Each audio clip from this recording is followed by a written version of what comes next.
Hey everyone, welcome to today's Explainer. We are diving into a really captivating perspective today, one that's rooted in a super powerful concept, semillas que rompen la piedra, or seeds that break the stone. This source material puts forward a fascinating thesis. It basically argues that indigenous resistance isn't just, some dusty chapter in a history book.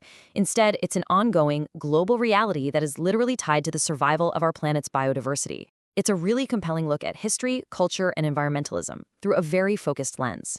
I'm absolutely thrilled to unpack these arguments with you.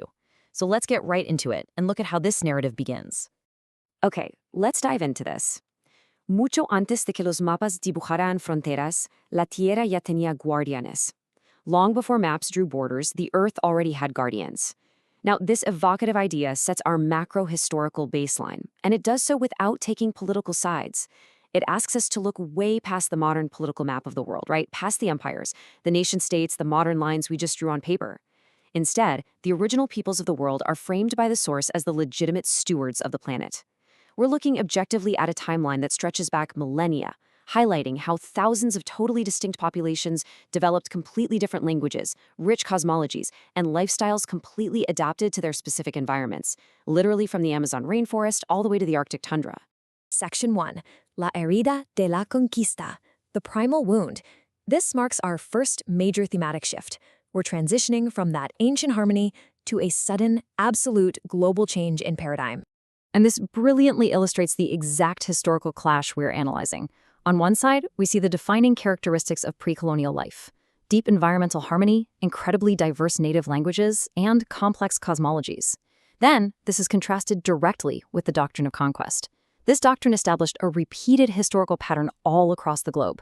We're talking about the dispossession of ancestral lands, the systematic eradication of local languages, and, as the text argues, a false promise of progress used to justify cultural assimilation. We aren't just looking at a single isolated event here. This actually defines a systemic pattern of disruption that affected millions globally. Section 2. Formas de resistencia cotidiana. The architecture of resistance.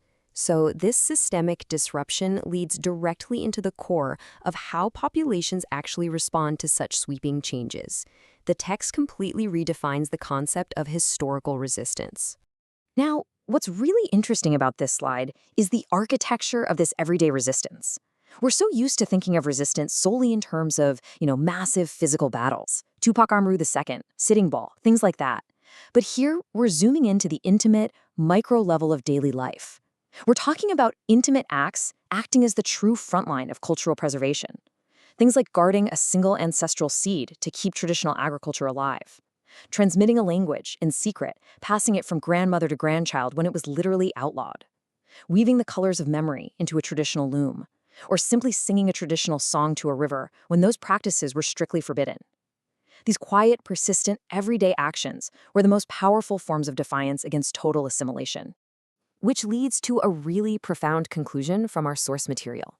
Sustaining an entire worldview for over 5 centuries against immense pressure to assimilate isn't just a byproduct of geography, and it's not simple survival.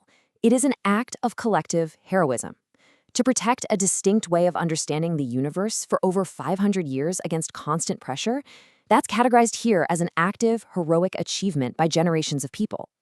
It fundamentally shifts the entire narrative from one of victimization to one of just incredible cultural resilience and agency. Section 3, Guardians of the Biodiversity, Guardians of the Future.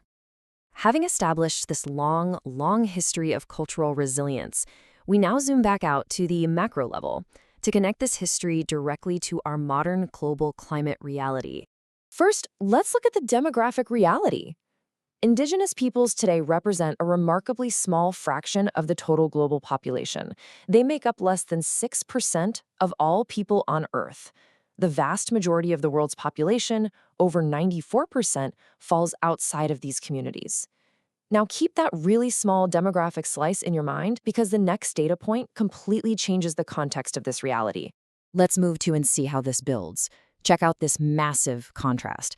Despite making up less than 6% of the global population, indigenous peoples protect over 80% of the remaining biodiversity left on the planet.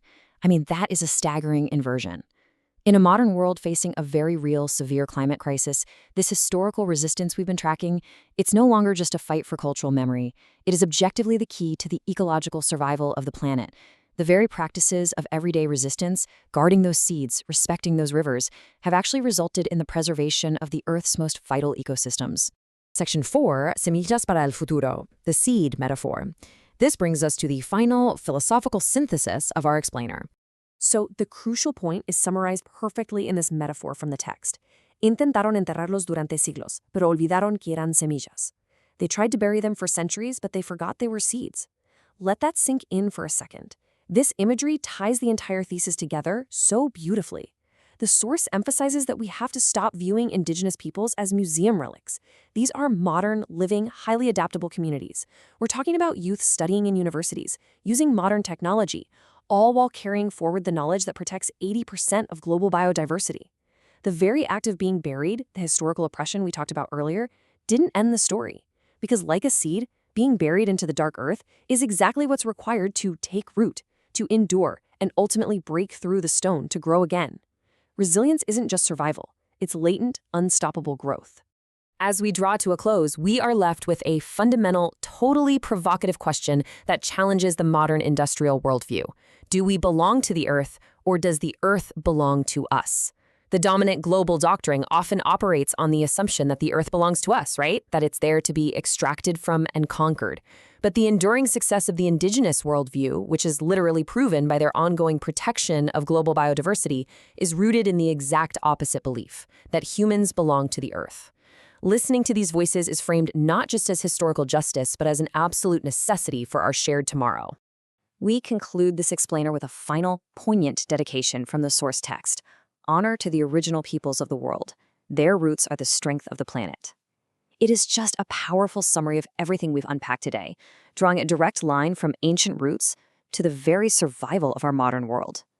I really hope this journey illuminates the deep connections between history, culture, and climate for you, and leaves you eager to learn more about the everyday resistance happening right now all across the globe. Because honestly, if these seeds could break through the stone of the last 500 years, imagine what they're going to grow into tomorrow.